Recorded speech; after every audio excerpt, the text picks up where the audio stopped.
To help put all this in perspective, Steve Jones joins us, Penn State play-by-play man. He's been associated with the campus for 3 decades plus now. And try to put in words for me how different this Friday feels versus any other Friday you've had at Penn State.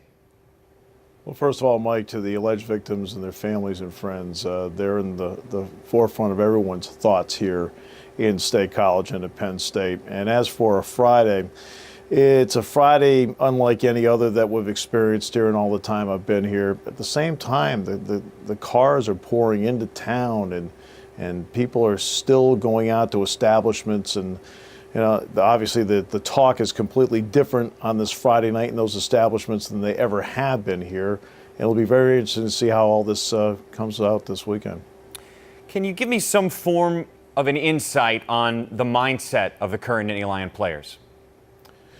Interesting question, Mike, because I've been to practice all 4 days during the course of the week, and it is senior week here, and they may have been, and we don't know how it's going to play out on Saturday, they may have been the 4 best practices of the year. They've been focused, dialed in, enthusiastic.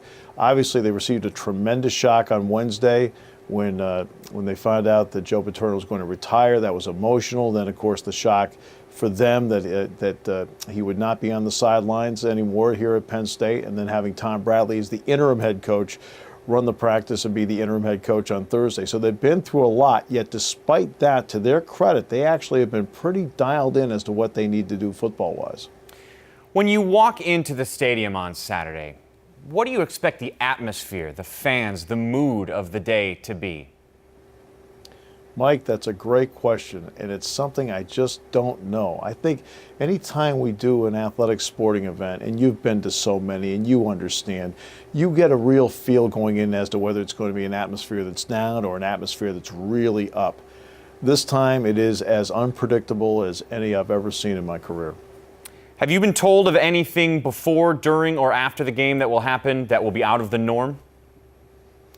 Except for the fact that the seniors will be introduced individually, which is what is the norm here at Penn State on Senior Day. There's nothing that I know of that is any different pregame or postgame for Penn State.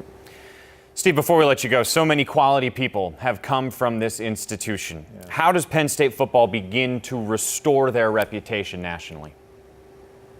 Mike, that's a great question, and I think that history is one of the great teachers. And you learn so much from your great history, and you also learn a lot from your bad history. And Penn State's great history here, the deep traditions it has, academic excellence, what they've been able to do on the field in terms of winning championships. This is a great engineering school, a great ag school, meteorology school, so many majors, hundreds of thousands of Penn Staters across the country that are major contributors in business and in communities, where Penn State's education and the experience they had here really helped them along the way to get where they are in life. And then, of course, you look at the teams on the field, all the teams that have excelled and won championships, but at the same time graduated athletes. Football, for example, which is what we're talking about now, is 68-20 in its last 88 games, but over that same span, as strong as the winning percentage has been, they've graduated 87% of the players in that same span.